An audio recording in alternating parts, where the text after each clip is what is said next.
One of the metaphors that we have, the pictures that we have for the church in the New Testament, is that the church is Jesus's bride.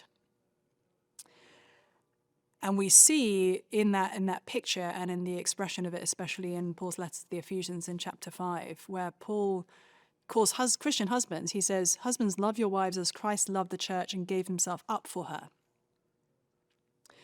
So if we want to be followers of Jesus, if we want to be imitating him, if we want to be doing the kinds of things that Jesus does, at the center of that is loving the church.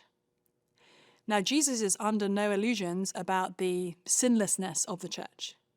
In fact, Jesus died for the members of the church because we were so sinful that we needed the Son of God to die for us.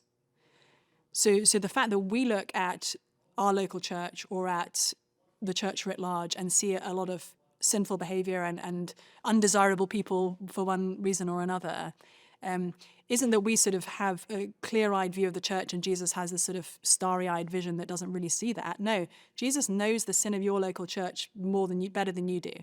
He also knows the sin of your and my hearts better than we do.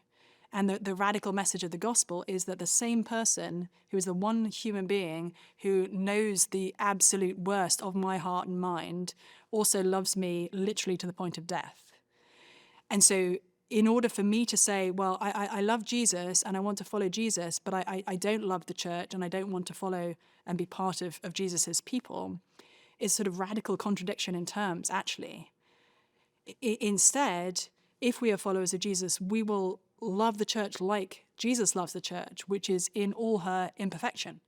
Not because we rejoice in sin, ourselves or other people's, we don't, but because we see Jesus's extraordinary radical commitment to the church and his one flesh union with the church. And another metaphor that the New Testament uses for the church is that we are Jesus's body here. So if somebody said to me, well, I love you, but I hate your body, and I don't mind beating up your body, but I'm still going to say that I love you, it just doesn't make any sense. We know that if you love somebody, you must also love their body and treat their body well.